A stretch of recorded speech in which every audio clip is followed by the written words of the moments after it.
15 अप्रैल 2023 रात के 10 बज रहे थे। एक सफेद जीप से दो कैदी उतरते हैं। दोनों के हाथ हथकड़ी से बंधे हैं। ये कोई आम मुजरिम नहीं थे। मीडिया के लोग माइक लेकर उनकी तरफ दौड़ते हैं। सवाल पूछे जाते हैं और तभी गोलियों की वो तड़तड़ाहट जिसने सिर्फ 9 सेकंड में पूरे भारत को सन्न कर दिया। 3 नौजवान शूटर्स जिन्होंने पुलिस के कड़े घेरे को तोड़कर भारत के सबसे खूंखार माफिया सरगना अतीक अहमद और उसके भाई अशरफ के सिर में सटाकर गोली मार दी थी। कैमरे में कैद हुई ये हत्या एक झटके में अंजाम दी गई। इस घटना ने पूरे देश को हिला डाला।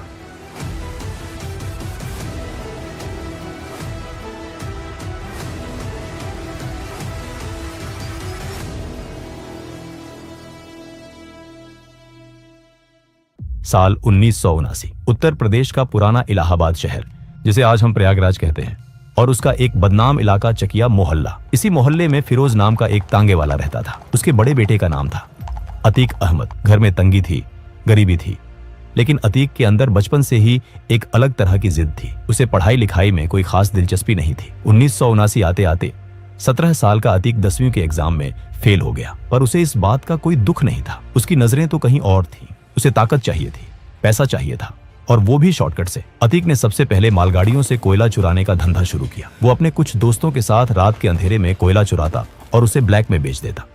इसी चोरी चकारी के बीच अतीक के हाथों पहली बार खून हुआ। उसके खिलाफ एक हत्या का मुकदमा दर्ज हुआ। उस दौर में इलाहाबाद में जुर्म करना कोई छोटी बात नहीं थी, लेकिन अतीक को समझ आ गया था कि लोगों के अंदर डर पैदा करके ही वो पैसा और पावर कमा सकता है। धीरे धीरे उसने रेलवे के ठेकेदारों से हफ्ता वसूलना शुरू कर दिया। उसका तरीका एकदम सीधा, या तो पैसा दो या जान से हाथ धो बैठो। 80 का दशक आते आते पुराना इलाहाबाद एक और खूंखार नाम से कांपने लगा था। शौके इलाही उर्फ चांद बाबा। पुलिस चांद बाबा के इलाके में घुसने से पहले 10 बार सोचती थी। अगर उसका कोई गुर्गा पकड़ा जाता तो चांद बाबा पुलिस स्टेशन पर सरेआम बमबारी करके उसे छुड़ा लाता था। अतीक शुरुआत में चांद बाबा को अपना उस्ताद मानता था। उसे देखकर ही उसने जुर्म के तरीके सीखे थे।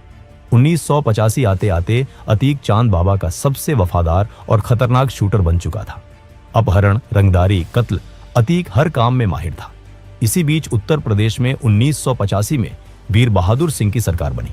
राज्य में फैलते जंगल राज को रोकने के लिए 1986 में यूपी का पहला गैंगस्टर एक्ट लागू किया गया। चांद बाबा जैसे दिग्गजों के मौजूद रहते हुए उत्तर प्रदेश के इतिहास का पहला गैंगस्टर एक्ट लगा अतीक अहमद पर। पुलिस ने रातों रात अतीक को उसके घर से उठाया और एक गुप्त स्थान पर ले गई। 3 दिन तक अतीक का कोई अता पता नहीं था। शहर में यह खबर फैल गई कि अतीक का एनकाउंटर हो गया है।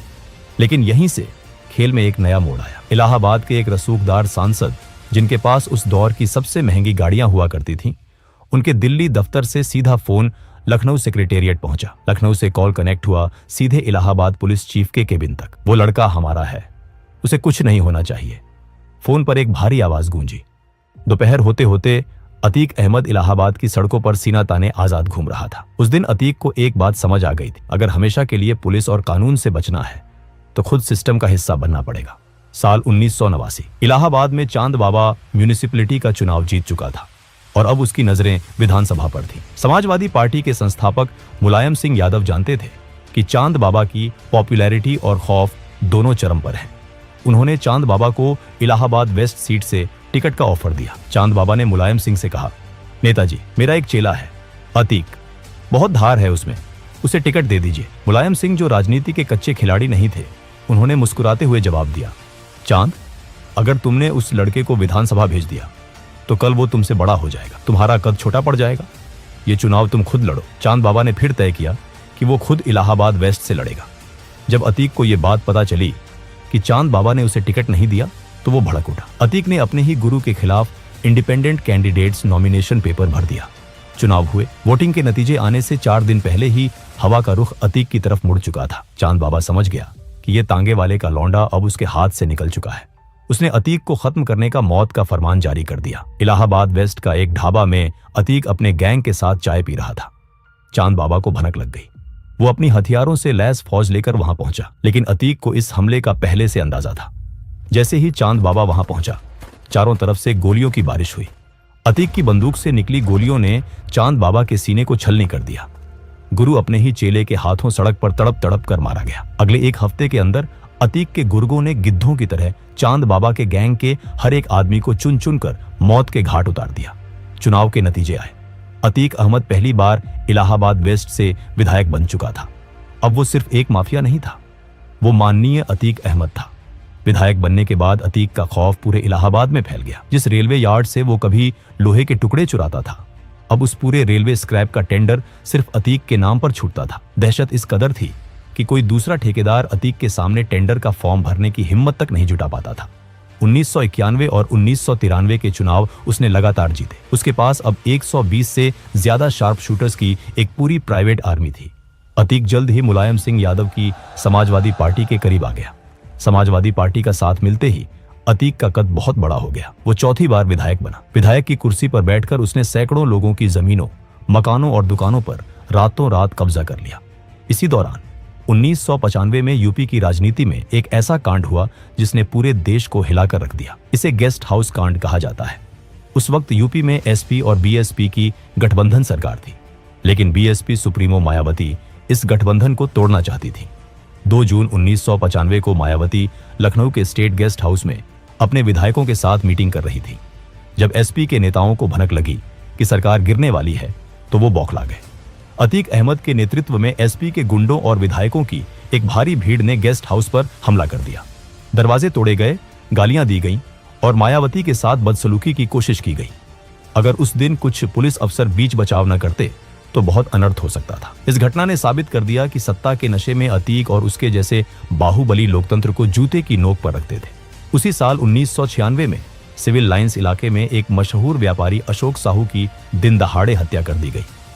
इस मर्डर को अंजाम दिया था अतीक के छोटे भाई खालिद अजीम उर्फ अशरफ ने। पुलिस अशरफ को पकड़ने दौड़ी, लेकिन जब रिकॉर्ड खंगाले गए तो पुलिस अधिकारियों के पैरों तले जमीन खिसक गई। जिस वक्त अशोक साहू के सीने में गोलियां उतारी जा रही थी, सरकारी कागजों के मुताबिक अशरफ उस वक्त चंदौली जेल की सलाखों के पीछे बंद था। अतीक ने जेल के पूरे सिस्टम को खरीद लिया था। अशरफ की जगह कोई और शख्स अशरफ के नाम पर जेल में हाजिरी लगा रहा था।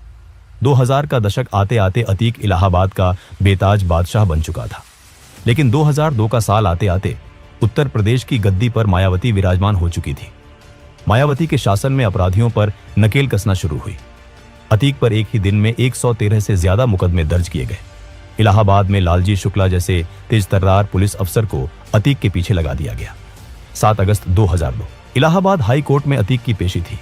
अचानक कोर्ट परिसर में एक जोरदार बम धमाका हुआ। कई पुलिस वाले लहूलुहान होकर गिर पड़े, लेकिन इसमें अतीक को कुछ नहीं हुआ। अतीक ने मीडिया के सामने बयान दिया, ये पुलिस और मायावती सरकार मुझे मरवाना चाहती है। लालजी शुक्ला ने मुझ पर बम फेंकवाया है। लेकिन जब पुलिस ने जांच की और 1 लाख नाम के एक शख्स को गिरफ्तार किया, तो जो सच सामने आया उसने सबको चौंका दिया। ये बम धमाका खुद अतीक और उसके पिता ने पुलिस पर दबाव बनाने और जनता की सिंपैथी बटोरने के लिए करवाया था। जब पत्रकारों ने इंस्पेक्टर लालजी शुक्ला से पूछा कि क्या उन्होंने बम फेंकवाया था, तो शुक्ला ने मुस्कुराते हुए जवाब दिया, अगर मैं बम फेंकवाता तो अतीक अहमद जिंदा नहीं बचता। इसके बाद 2004 के लोकसभा चुनाव में मुलायम सिंह यादव ने अतीक को फूलपुर सीट से टिकट दे दिया, जिस सीट से कभी पंडित जवाहरलाल नेहरू चुनाव जीतकर देश के प्रधानमंत्री बने थे। उसी सीट से अब एक ऐसा इंसान चुनाव लड़ रहा था जिसके ऊपर हत्या और अपहरण के दर्जनों केस थे। अतीक ये चुनाव लगभग 64,000 वोटों से जीत गया। वो अब सांसद था। सांसद बनने के बाद इलाहाबाद वेस्ट की उसकी विधायक वाली सीट खाली हो गई। अतीक ने सोचा कि वो दिल्ली में बैठकर राज करेगा और इलाहाबाद की सीट अपने छोटे भाई अशरफ को दे देगा।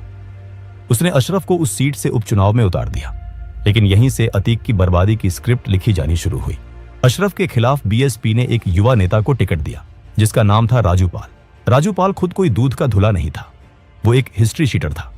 कभी राजू अतीक के ही गैंग के लिए काम करता था, लेकिन उसमें एक बात थी, वो अतीक से डरता नहीं था। जब उपचुनाव के नतीजे आए तो अतीक के पैरों तले से जमीन खिसक गई। उसका भाई अशरफ बीएसपी के राजू पाल से चुनाव हार गया। ये अतीक के लिए सिर्फ एक हार नहीं थी, ये उसके गुरूर पर एक तमाचा था।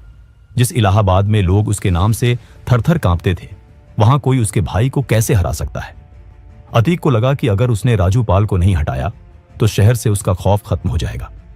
25 जनवरी 2005 राजू पाल अपनी गाड़ी से जा रहे थे, तभी अतीक के शूटरों ने भरे बाजार उनकी गाड़ी को घेर लिया और AK-47 से गोलियों की बारिश कर दी।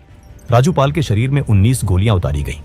उसके समर्थक उसे लहूलुहान हालत में ऑटो में डालकर अस्पताल की तरफ भागे। 5 किलोमीटर के उस रास्ते में 4 पुलिस स्टेशन पड़ते थे। लेकिन अतीक के शूटर उस चलती हुई गाड़ी पर लगातार फायरिंग करते रहे।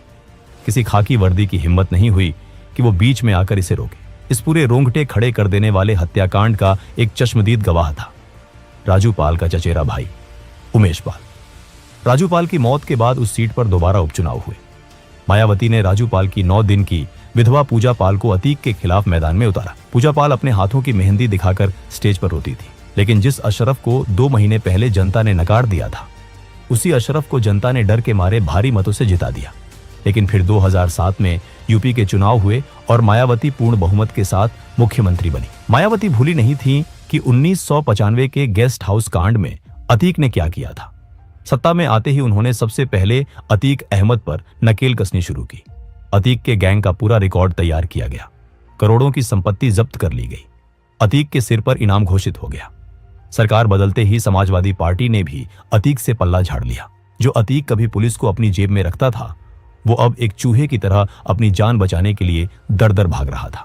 दिल्ली पुलिस ने उसे पीतमपुरा के एक फ्लैट से गिरफ्तार कर लिया। अतीक जेल की सलाखों के पीछे था, लेकिन 2008 में जब भारत अमेरिका न्यूक्लियर डील पर संसद में वोटिंग होनी थी, तो सरकार बचाने के लिए एक सांसद की जरूरत थी। मुलायम सिंह यादव ने अतीक को जेल से बाहर निकलवाया ताकि वो संसद में वोट कर सके। अतीक अहमद को पुलिस कस्टडी में संसद लाया गया ताकि वो वोट डाल सके, लेकिन अतीक ने यहां गद्दारी की। उसने पार्टी के खिलाफ जाकर वोट किया, जिसके बाद मुलायम सिंह ने उसे हमेशा के लिए पार्टी से निकाल फेंका। राजनीति से मिलने वाला सहारा खत्म हो गया। साल 2017 उत्तर प्रदेश की सियासत में एक बहुत बड़ा बदलाव आया। बीजेपी की सरकार बनी और योगी आदित्यनाथ मुख्यमंत्री बने। नई सरकार का रवैया एकदम साफ था, माफियाओं के खिलाफ जीरो टॉलरेंस। मुख्यमंत्री योगी आदित्यनाथ ने विधानसभा के पटल पर खड़े होकर वो ऐतिहासिक दहाड़ लगाई थी, जिसकी गूंज से उत्तर प्रदेश का हर माफिया कांप उठा था। अतीक अहमद के खिलाफ पीड़ित परिवारों ने मुकदमा दर्ज कराया। उसके परिवार के खिलाफ वो समाजवादी पार्टी के द्वारा पोषित माफिया है और उसकी कमर पर तोड़ने का काम हमारी सरकार ने किया है। इस माफिया को मिट्टी में मिला देंगे। और इसके बाद शुरू हुआ ऑपरेशन क्लीन। अतीक की 70 करोड़ से ज्यादा की अवैध संपत्तियों पर सरकार के बुलडोजर गरजने लगे। उसके गैंग के गुर्गों को चुन चुन कर सलाखों के पीछे धकेला जाने लगा।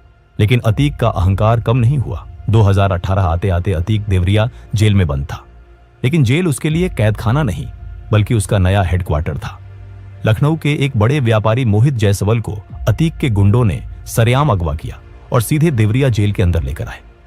जेल के अंदर अतीक और उसके गुंडों ने मोहित जायसवाल को बेरहमी से पीटा और हथियारों के जोर पर उसकी करोड़ों की प्रॉपर्टी अपने नाम लिखवा ली। जेल के अधिकारी तक उसकी जेब में थे। जेल के अंदर हुई इस गुंडई का सच जब बाहर आया तो पूरे देश में हाहाकार मच गया। सुप्रीम कोर्ट ने खुद इस मामले में दखल दिया और आदेश दिया कि उसे उत्तर प्रदेश की किसी भी जेल में रखना सुरक्षित नहीं है। 23 अप्रैल 2019 को कड़े पहरे के बीच अतीक अहमद को गुजरात की साबरमती जेल में शिफ्ट कर दिया गया। लेकिन अतीक का अहंकार अभी भी जिंदा था। उसे लगा कि साबरमती जेल में बैठकर भी वो उत्तर प्रदेश को अपनी उंगलियों पर नचा सकता है।